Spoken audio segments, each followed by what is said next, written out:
Namaskar, everyone. Welcome to the second session of Indian Knowledge Landscape. We have Shekharji ready to begin the second session, and I will hand it over to him.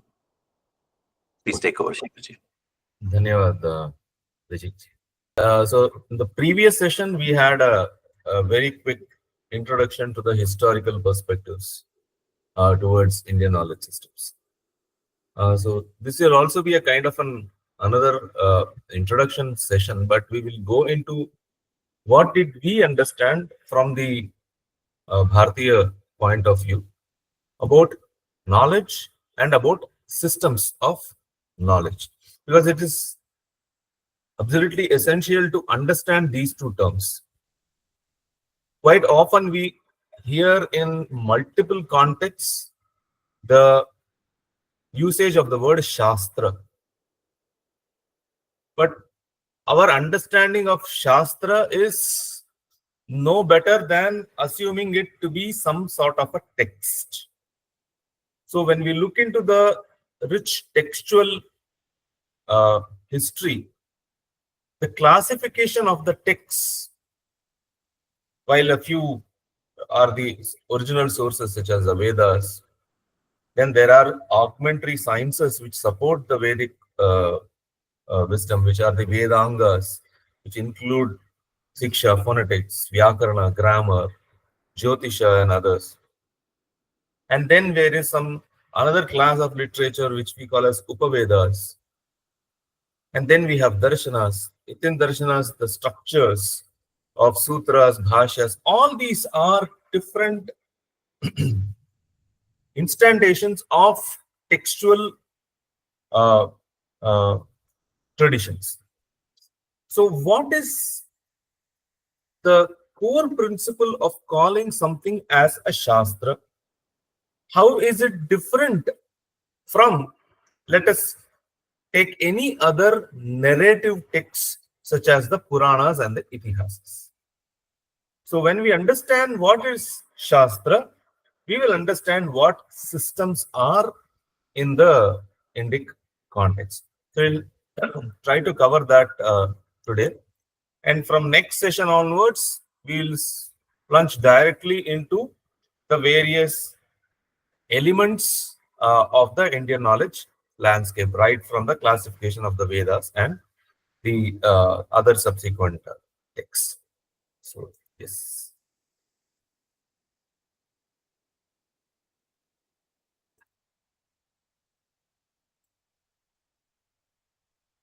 Okay.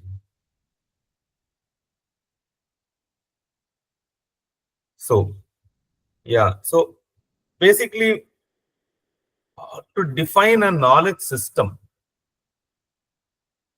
today we define a knowledge system as a system that curates knowledge.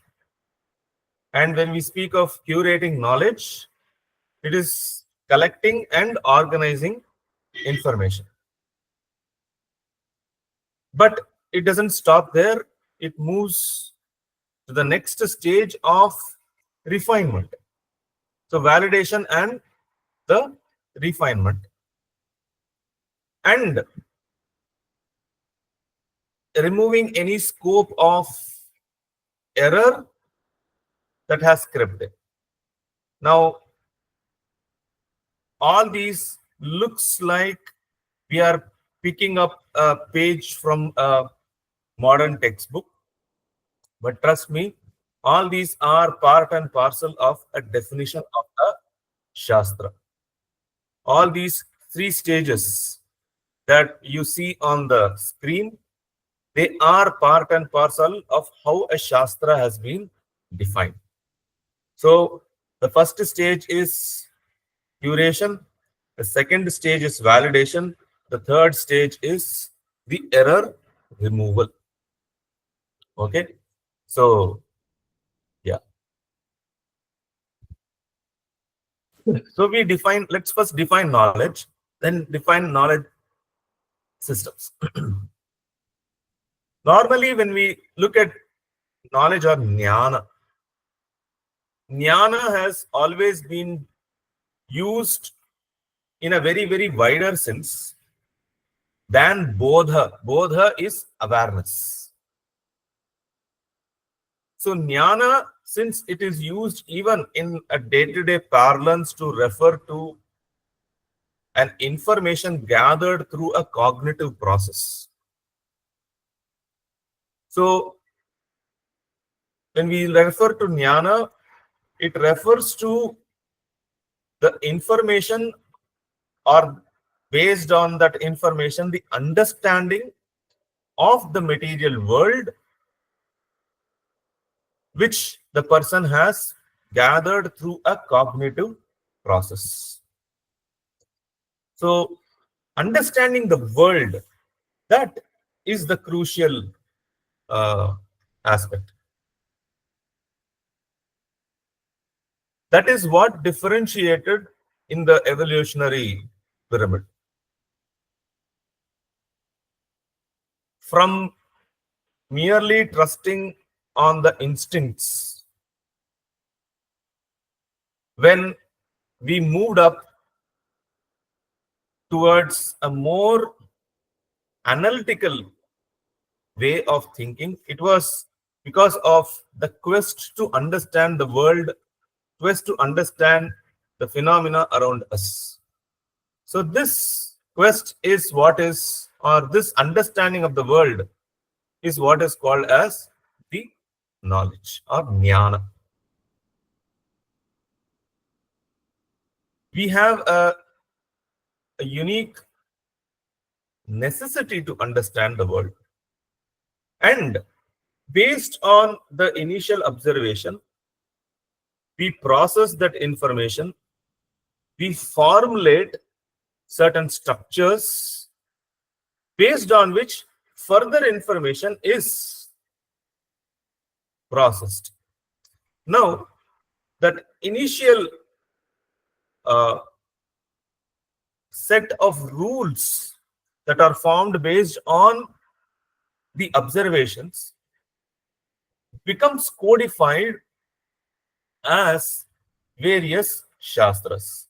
So during the course, we will try to see how to differentiate between one worldview from the other worldview. So a shastra, each shastra offers a unique worldview, and when we view that, view it through that particular shastra, it's like putting on a glasses. When you put on a glasses which is tinted in a particular color, you see the you observe in a different way than the other. Similarly, the shastras offer a different perspective of what we view. So this, but what is common across all the shastras is the process of creating the knowledge system. That is curation, verification, adaptation. So this cycle has been structured around the entire Shastric landscape.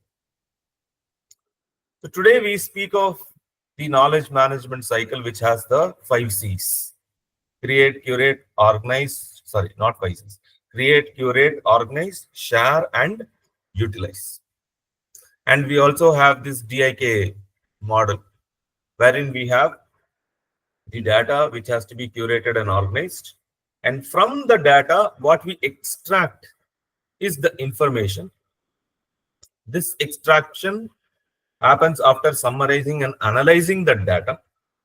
And over and above the information, when we synthesize and we reach a point which helps us to make a particular decision, then it becomes knowledge.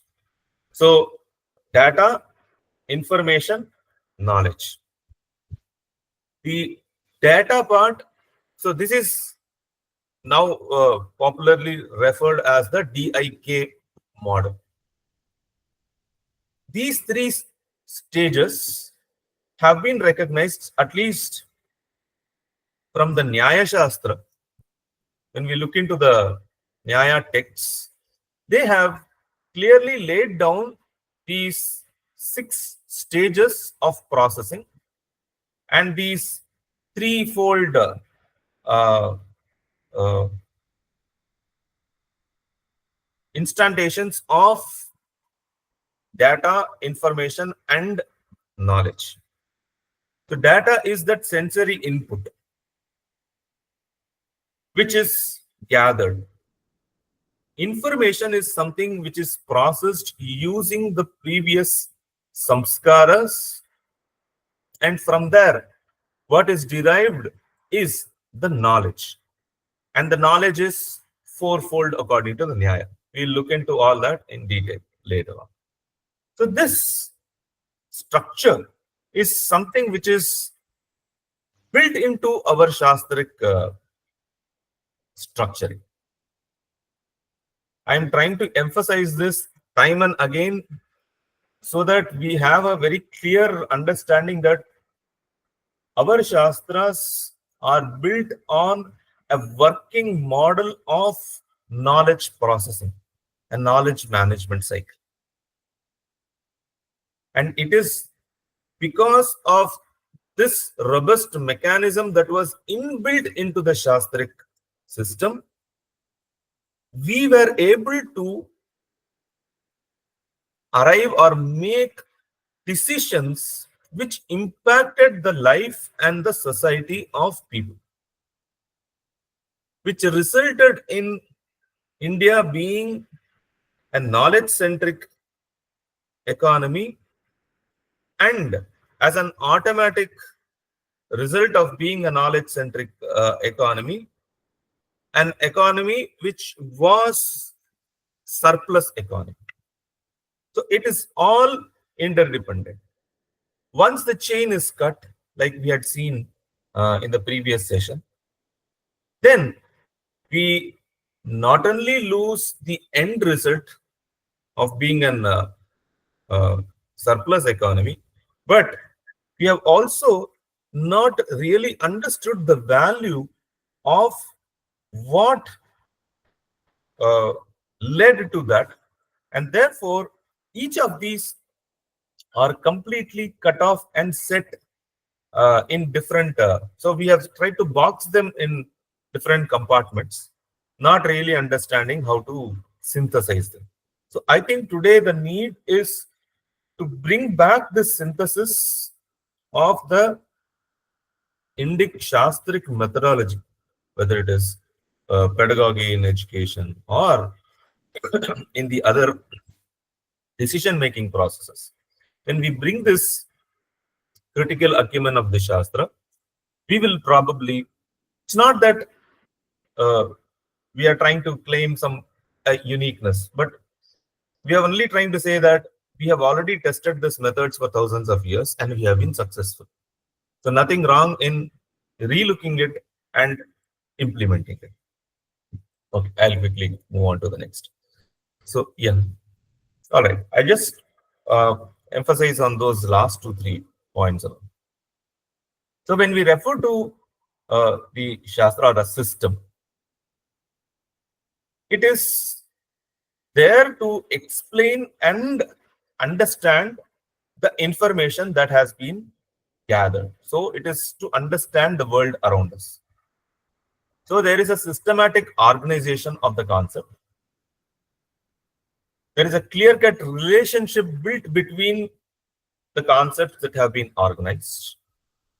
These makes it absolutely easy for anyone who enters into that particular system to understand, number one, the status of the objects which are observed and the process of observing and deriving information out of it.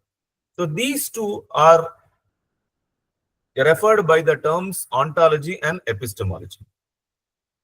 And ontology is the study of the state of being as per a particular system. And epistemology is the process of how one knows that particular object. So these two are the core areas of any Shastra. To contrast, Let's take the Advaita Vedanta of Shankara and the Nyaya.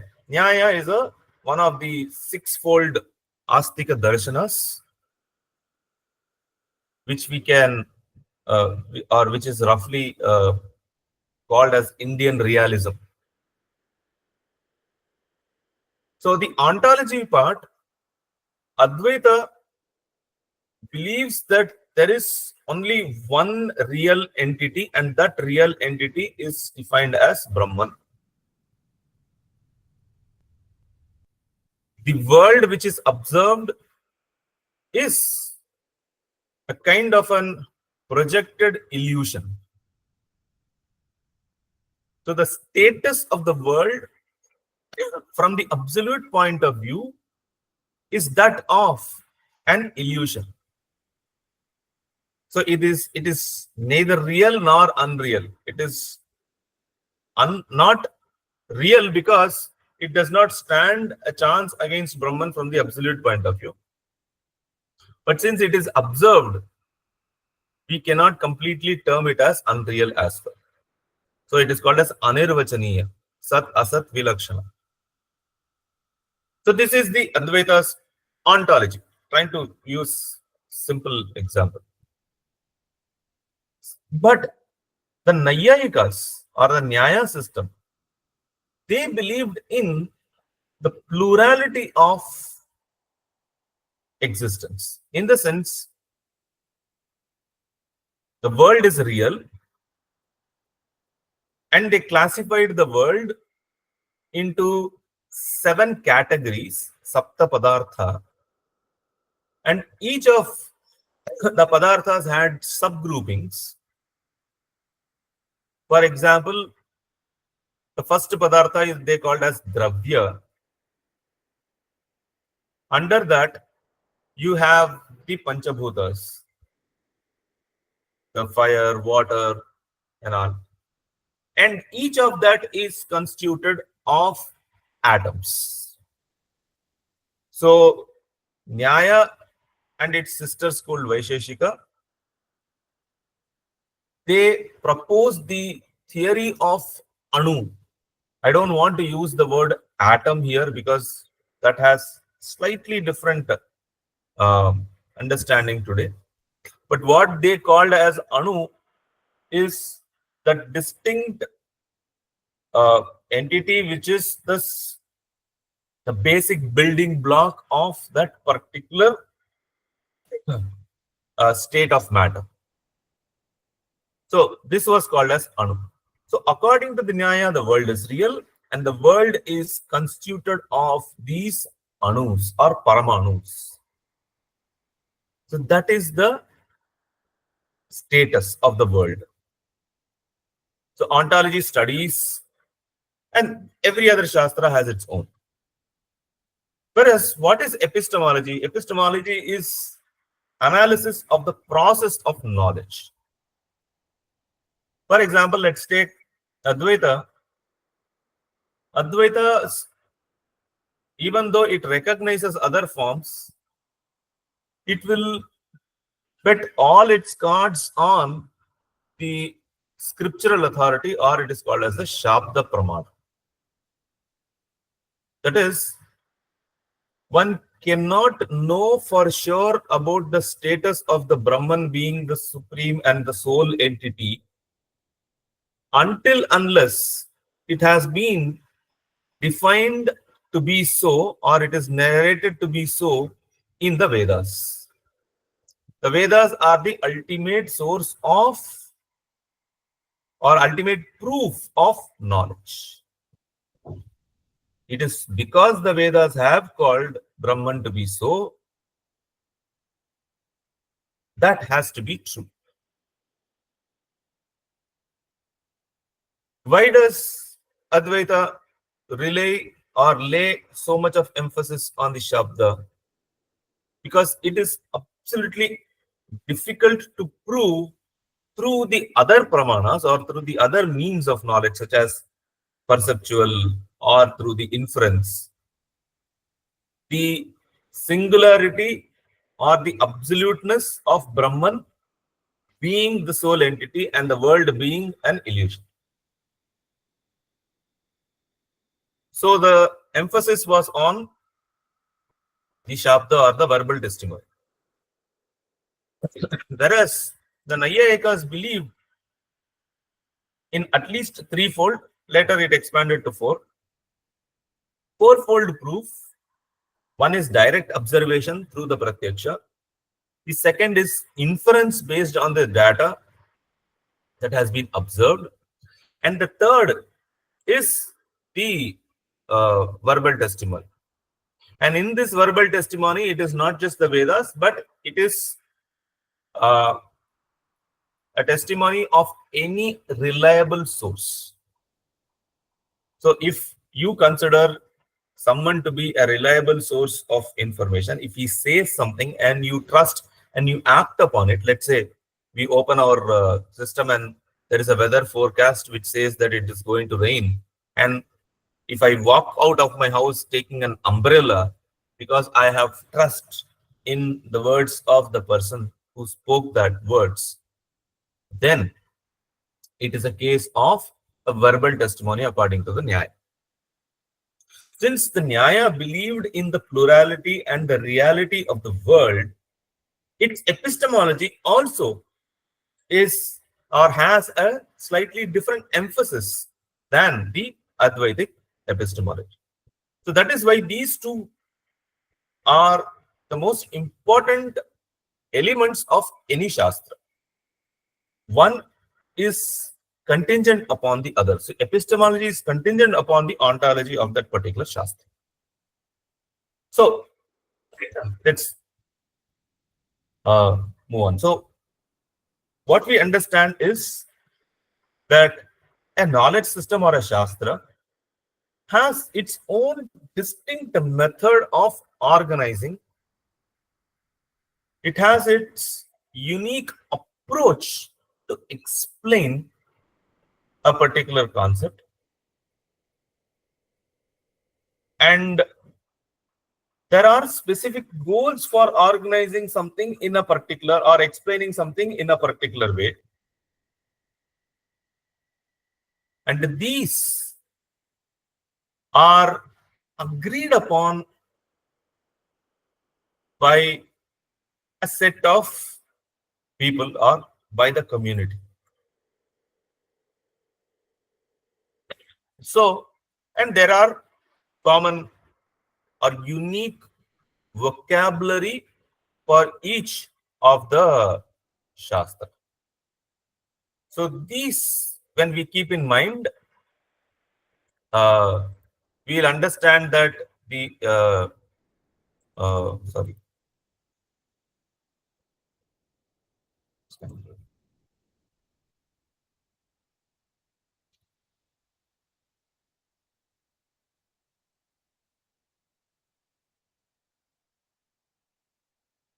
Yeah. So we understand that. Let's understand this using as I think it is simple. I'll try to make it as simple as possible. Using Vyakarana as a Shastra or Panini's Ashtadhyayi as an example. Number one is having a distinct method of organizing. Now, Panini's Ashtadhyayi has an organization of 8 chapters. That is why it's called as Ashta Adhyayi. Adhyaya means a chapter. And within these 8 chapters, there are 4 sections within each. And the sutras are arranged in a particular manner. So the organization of the chapters and the sutras within the chapters are done with a purpose. So this organization is actually allowing for an effective categorization and retrieval of a particular grammatical rule. The second is the explanation style. The Paninian grammar has its own analytical and a logical approach to explain certain grammatical concepts. For example, there is something called pratyaharas. Pratyaharas is the way to refer to a set of phonemes, a set of sounds to be used for a particular grammatical operation. I take an example. In Hindi, we use one term halant, in which the word halant refers to hal, or the word hal refers to the vyanjan, the consonants. We might have heard this word hal referring to the consonants, but someone who has not been exposed to the Paninian explanatory style may not know why hal is consonants. Similarly, ach. Ach means vowels. Why is ach referring to vowels? It is because there is a larger set of arranging the phonemes or the sounds. Is said to be revealed by Shiva himself. And when these sounds were arranged, the letters were grouped in a particular manner. In that grouping, when you take the first letter and the last letter and put it together, okay, for a recall purpose, this is called as a pratyahara. And when you refer to that pratyahara, it will refer to all the letters that come in between. So where ach is a, e, u, r, l, a, o. Because the sutra is following that particular order. So the moment I say ach, I am actually between the letter a and cha in that particular system. All the vowels are included. Similarly, between ha and l in that system, not in the aksharamala that we normally study in this thing. Ka, kha, ga, gha, nga. That's in that manner it will not be arranged. That is why I said it's a unique system of organizing. So in that particular system, from ha to la, all consonants are covered. So the thing is that it has its unique explanatory style, and there is a specific goal for this kind of an arrangement. Okay, for example, this particular arrangement uh, helps in the rule for accentuation in the Vedic chants, Swaritenadhikara and all that. So, and there is an agreement. In the sense, all the Vaiyakaranas, all the students of the grammar have not only acknowledged, but paid great compliments to this arrangement made by Panini. So, what Panini did, it was further refined by Vararuchi and further refined by Patanjali.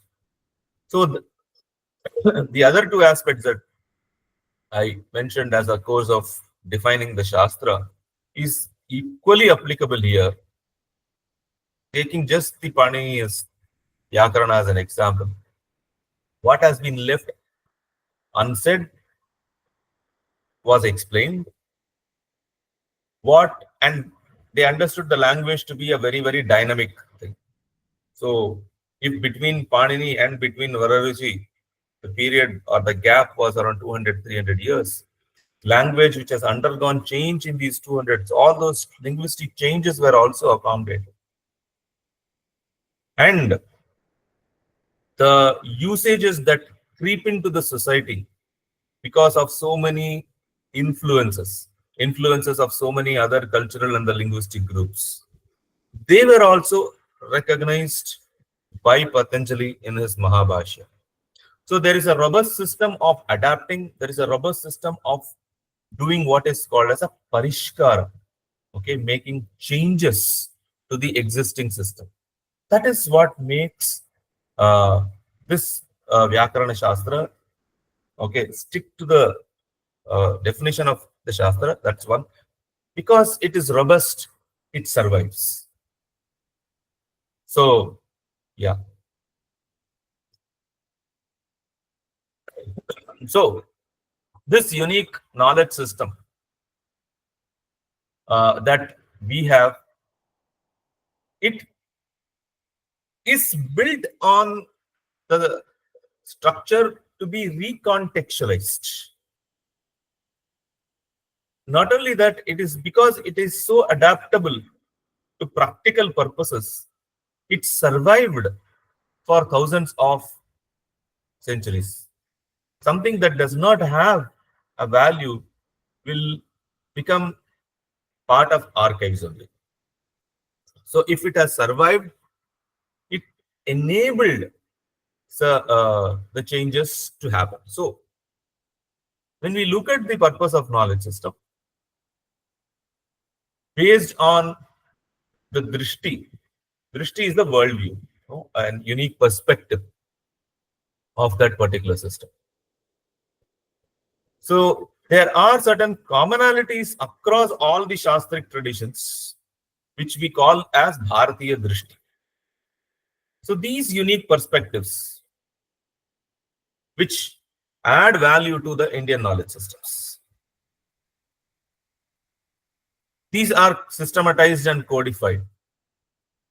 And to ensure accuracy and reliability,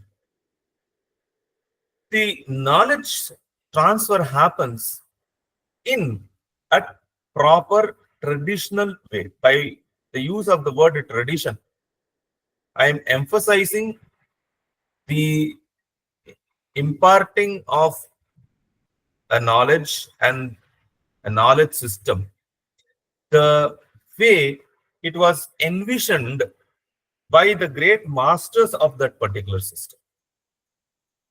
Today, unfortunately, not recognizing the importance of the parampara has led to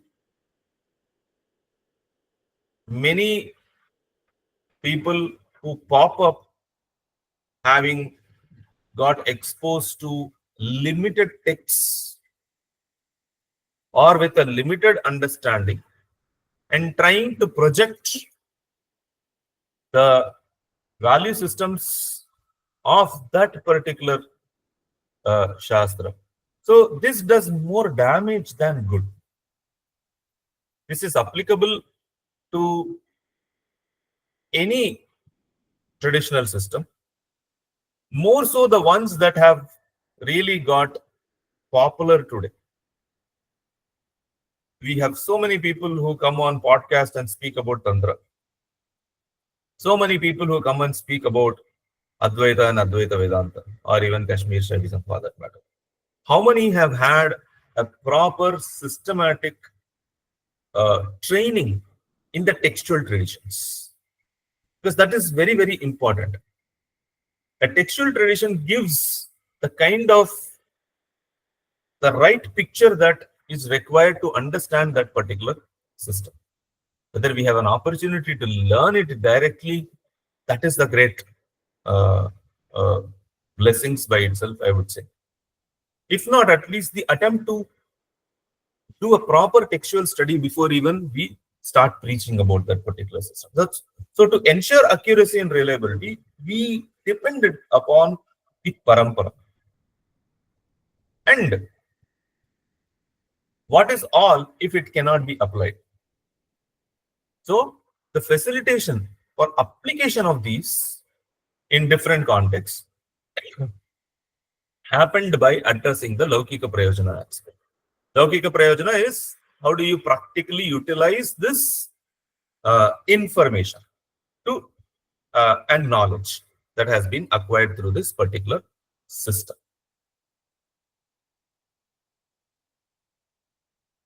So what is Bharatiya Drishti? Bharatiya Drishti, let's make it clear that we are not here referring to the knowledge corpus when we refer to the term Bharatiya Drishti. Bharatiya Drishti is a kind of an intellectual framework which is embedded within or across all the Shastric traditions. This is something that created an identity for an Bharatiya across India and across the world. Today, unfortunately, post-independence, India is divided on into states from a very linguistic perspective. There was there is a tendency to be very, very divisive when we have such narrow grouping and subgrouping. At least a few hundred years, our identity was on a much larger principles, which we carried from the south to the north, from the east to the west. That is why when we refer to Asetu Himachala and Akamarupa, okay, right from the southernmost tip to the Himalayas, from the Kamarupa, that is Assam, to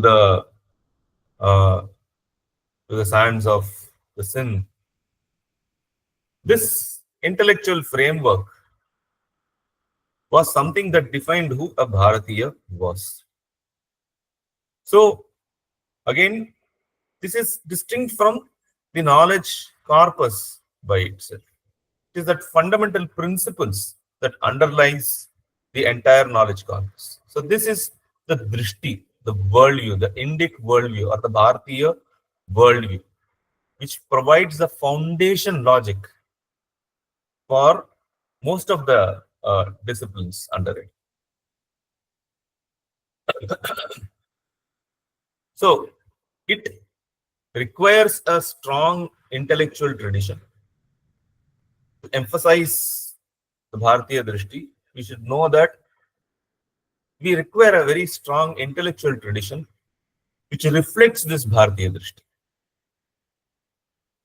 And we also re-evaluate based on the Bharatiya Drishti.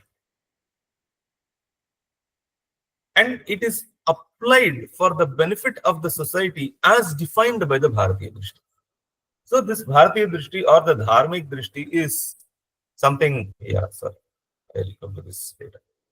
So today, what we call as the sustainable development goals, most of these goals were part and parcel of the Dharmic or the Bharatiya Drishti we are talking about. Say, for example, there were communities which completely dedicated themselves to feeding the travelers. There are numerous inscriptions in South India, temple inscriptions and other places, wherein we find instances of a particular community who have donated exclusively and extensively to build the chhatras, as they were called, the chowdhuries, where people would come, stay overnight, take rest, have their meals, and continue their journey. Why is it so? If you want to know the scale of it, I will give you one instance. The southern India was ruled by the Marathas for 150 plus years. This is post Sambhaji Maharaj. So even now, the ruling prince of Tanjavur is Maratha from the Bhosle clan. So the Marathas in Tamil Nadu, they created an endowment for the travelers who would travel from the northern parts of India to the Rameshwaram, obviously passing through the mainland of the Tamil Nadu state. So between the states of Pondicherry till Rameshwaram, let's assume that's around 360 kilometer stretch. They had built extensive network of chatrams. And as on today, on records, the lands which were endowed to these chatrams are 2,000 acres of land still on records. Not being put to use, that's a different thing, because now it is under the government's control. So you can double this at the time when it was an active system. Okay, now I'm coming to the point. The reason was our Bharatiya Drishti was that no one would sell food or water. Food and water was not for sale.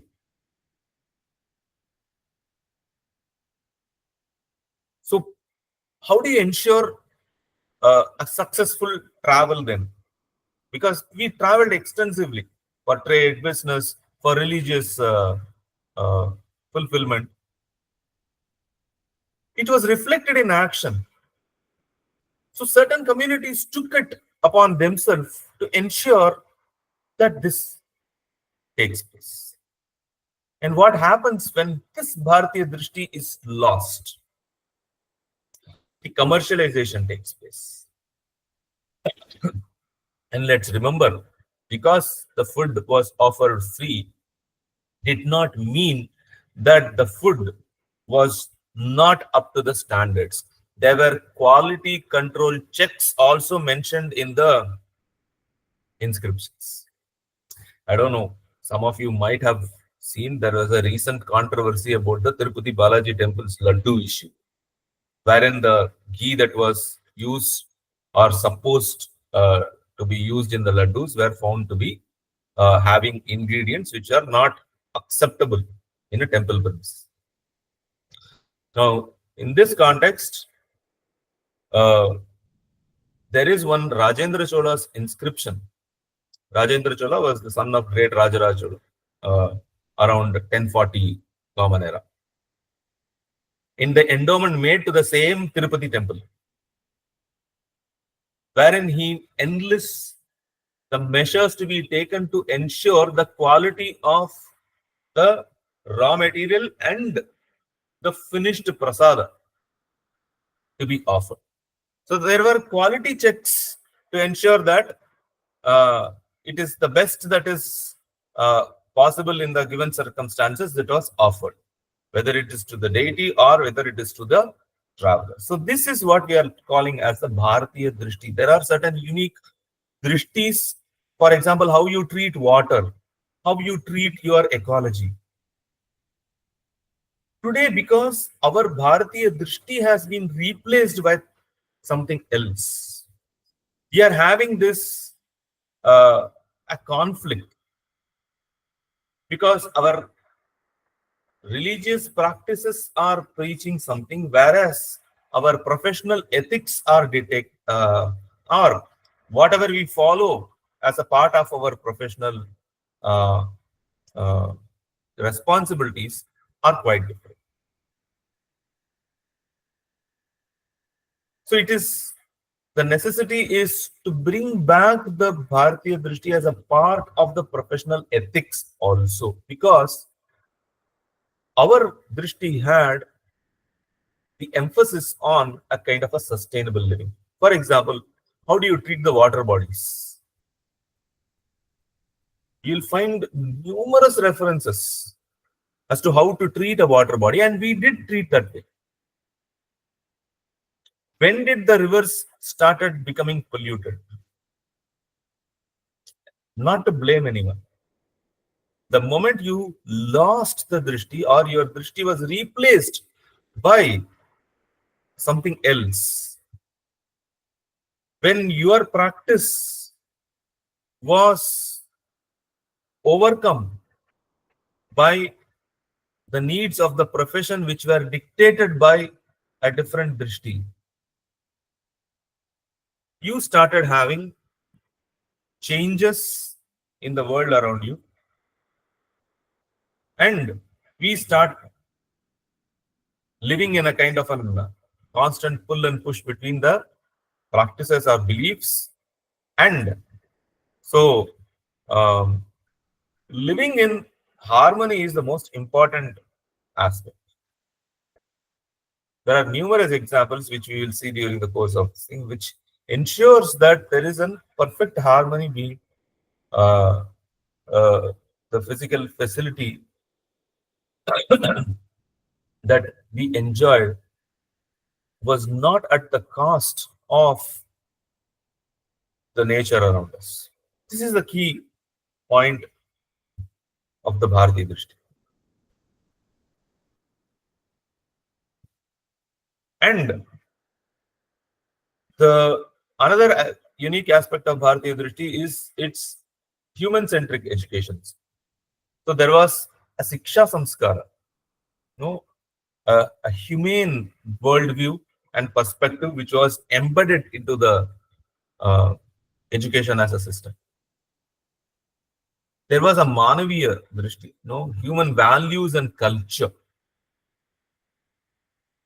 Also embedded was the conduct, the behavior, the participation, the culture, the work culture, and how we behave as the society. How do we behave as a culture or as a civilization? This was called as a Manaviya Acharana or Karya Vyavastha. All these was embedded into the education system itself, not as an extracurricular classroom as it is done today. So, at least in Indian schools, there is one class which is called as moral education. It is normally a free class, or the teacher who comes to that particular class, at least in most of the cases, there are exceptions always. He is so frustrated because he is not given the very same status as his other subject teachers are given in the school education, that he does not really take his job seriously. So, what is happening today is a lip service. But what we are referring to is these value systems being embedded into the core curriculum itself. It is how it was done.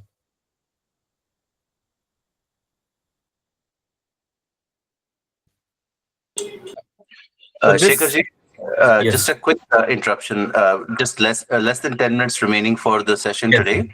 yeah, We can go over if if we want to, but I was wondering, did you want to maybe take some questions, or are you about to wrap up? yeah. I'm about to wrap up. I'm just giving an introduction to the next session. That's all. Sounds good. Thank you. So based on this pattern or this pedagogical model, the entire classification of the knowledge systems was done. So we followed a tripartite classification or a threefold pyramidal classification.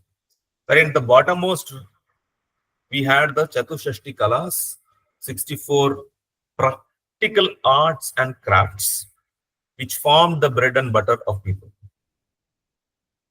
which were built on sciences or the Shastras. We call them as the Chaturdasha Vidyasthanas. But there was one thing that was trickling down all the way, which is the Adhyatma. Okay, the Paravidya aspect, the philosophical unity aspect.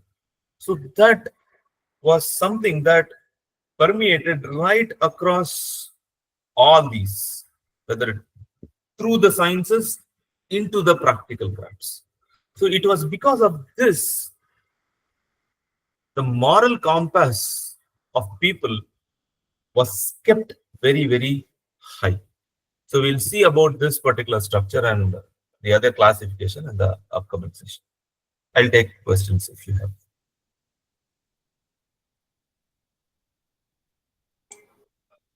Okay, let's raise hands, or I can invite everybody to participate.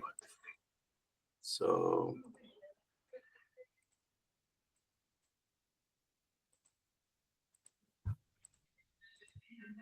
So I have sent out the request for becoming a participant. Whoever has a question, please join and ask a question.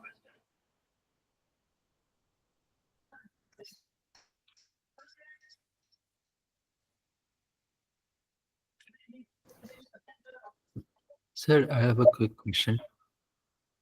Namaskar. Namaste. I wanted to understand where does today's generation begin? Begin in the sense like where do we start from? What kind of scriptures do we look into?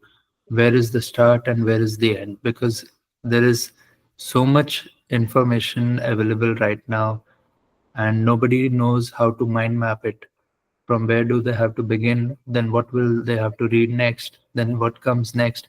It's like an overflow of information around, and it makes everybody, especially millennial generation, overwhelmed with information. We don't know, because like, see, in other religions there is a practice and there is a schedule. In our religion, unfortunately, there is no strictness to it. So our elders and everybody, nobody cared about imparting it in a day-to-day life. It was left to us to follow. So how does today's generation get up to speed and become serious about carrying their traditions further? And where do they begin? Akshayji, it's a very difficult question to answer. But the Shekharji, solution. I want to add to that question. Let me also say, not only millennials, even people from my generation are struggling. I have somebody right now visiting my home, and they asked me this question. They said, "Oh, you're doing this course. How does one start? Like, what do I need to know to even attend this course?" And I said, like, that's exactly what we are doing this for. But I would love for you to explain, not just for millennials, for all of us. There is so much knowledge. Where do we start? Okay.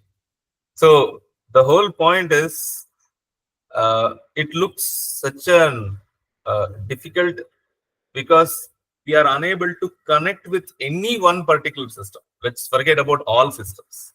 We are unable to connect with even one system because we have completely lost the context.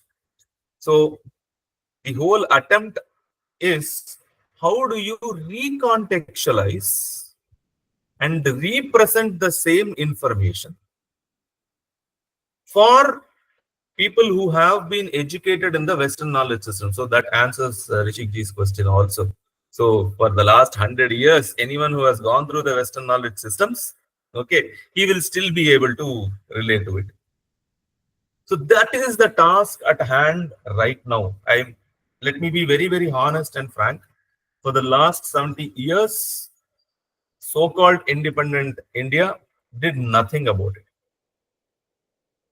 There have been so many Sanskrit institutions, there have been so many Shastric institutions, but all they have been doing is teaching or learning the same text again and again and again, not knowing that they cannot survive in isolation.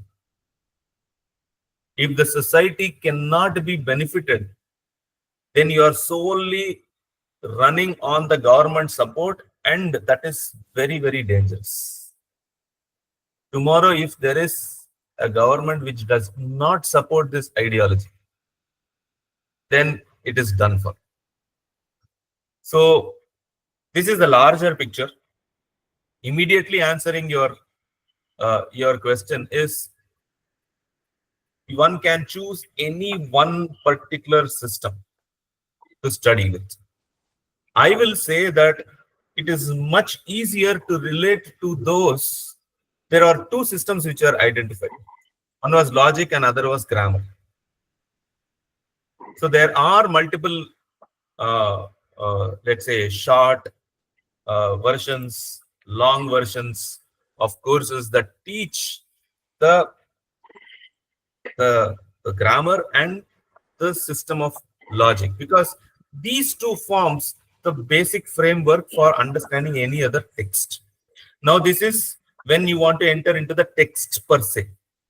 But if you want to be satisfied, or if you want to only inculcate the messaging or inculcate the value systems uh, into yourself, into the people around you, then you will have to start with, let's say, if there is a community which has a traditional uh, followers, if it follows a particular system traditionally, then I think as a community we have to come together. We will have to figure it out as to how to make it into more digestible capsules for the different age groups. We'll have to come up with a structured mechanism to suit today's need. Do I you think? cannot be giving lectures on Tantra Loka when people have not even understood what the 36 Tattva schemes are. So I will have to make such knowledge capsules which is easily digestible. I think that's the requirement. We have to do that. Right. Do you feel we will be able to build those capsules here at Shavite? I'm just, plugging Shavite over there shamelessly. Do you think we can build, like, this course, for instance, can be a starter for most people, Shekharji? Yeah, that's the whole purpose, Rishikji. When we had discussed it initially, this course is like a complete general understanding of it. Next, we said we will move to one area, which is the Shaivism studies, and go through the various traditions within the Shaivism. And then we move on to the Kashmir Shaivism by taking one text, but instead of text-centric approach, we'll go to the concept-centric approach of that particular text. So this is how we slowly build a systematic understanding of the system. So, Akshayji, does that answer your question? Do you feel that you at least have a sense of direction? Yes, but I'm looking forward to the next and the third and the following numerous courses now. I have a mind map now and I have a platform also available through you and Guruji. I think we will have a lot of work to do. Excellent, excellent. I'm so glad. So the next question, we have Vijayji, who has been a forever supporter for all the things that we have tried to do. Vijayji, please unmute yourself and go ahead and ask your question. Namaskar. Actually, my question is about, you actually talked about how our knowledge and knowledge systems have evolved and refined, and they have resulted into in all these systems that have always been relevant, always become relevant, and that's why they have lived.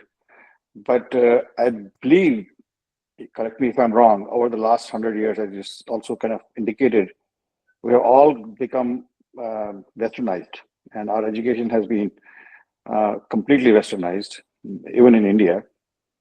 So, and definitely in the West.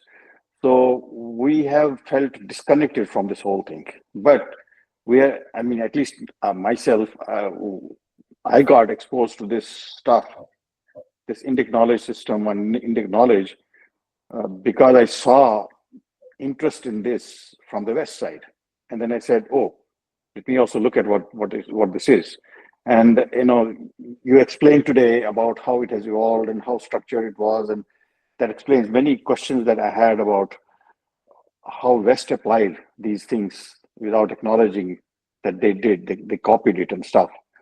But whatever we are developing, it needs to account for the fact that people are coming from the from the West side, from the Western education side, and they need to be kind of educated about it.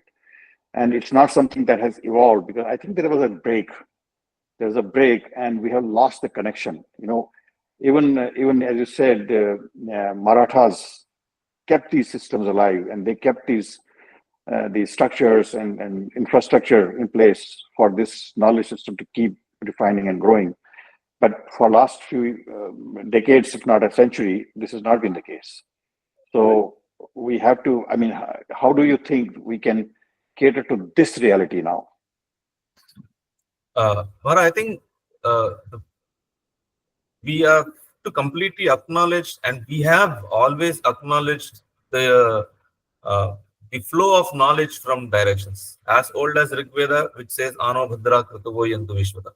That the noble thoughts come to us from all the sides. We have constantly adapted. Like, for example, in the Jyotisha, in the Siddhanta Jyotisha, very traditional, not that Phalita Jyotisha I am talking about, uh, um, predictive science, no, the astronomical Jyotisha side. There is something called Romaka Siddhanta, which is considered to be one of the 5 Pancha Siddhantas, the 5 core Siddhantic principles. So Romaka is a Roman thing. So we have adopted the Western thing. That is one. We have been open to disseminate knowledge also is a fact which is well known. So today, there are like 2 things. Number one, there are genuine seekers of knowledge and information. There are seekers, which 1 or 2 mentions I made. There are seekers of information who seek but their primary purpose is to distort the information. So Right. we have to have this clear distinction between the two. We have to answer intellectually to those who try to distort the information using the very. We all have studied Indology.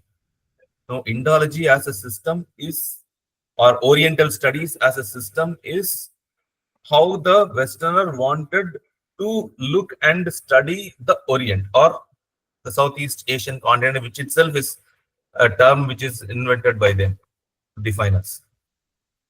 I think it is time to do the reverse. Let us study let's have an American studies. Let us study the Europe from our perspective. I think that the day is not for, to be very honest, in our organization, Siddhanta Knowledge Foundation, we are building a research methodology based on the Shastric thing, which will take into account all this. So if I were to watch a movie and appreciate a movie, today most of the literary criticism is based on the Western knowledge system, which is from the Greek origins. So how do you do it from enjoyment is same, but how do you explain the process? So we are trying to bring the Indic Shastric perspective into various things. It is a slow process. It will take some time, but thankfully for this push from the current government on introducing IKS as a compulsory papers, they have to take minimum of 5 to 6 credits in their undergrad and the postgrad. We have to make the best use of it. I'm Right. only afraid that if the proper rigor is not given to it, then it will become like another paper with which is offered to the students without proper research. This is an opportunity to bring back and explain and recontextualize the system. Older people like me, we have a long wait. Yeah, we have to unlearn so much, Vijayji, before we can learn this, right? Correct. That's Yeah, exactly right. that's a very insightful, very penetrative question. Thank you so much. Did you have another follow-up, Vijayji? No, that's it. Thank you. Okay. Are there any more questions? We are about 7 minutes over the hour. Any more questions? Okay. In that case, maybe Shekharji, let me ask you quickly, what are you finding the setup to be like? Is it helping you to kind of present the course the way you want it to? Is the time too short, too long? How do you feel about it? I think the introduction test sessions takes some time. When we Okay. go into it, I think we can restrict ourselves to the. Then I mean, it becomes too yeah, text heavy. right. We don't need to restrict. I was just curious because I don't want to take more time of yours than is necessary. No, So this is not. you can tell me. Okay, wonderful.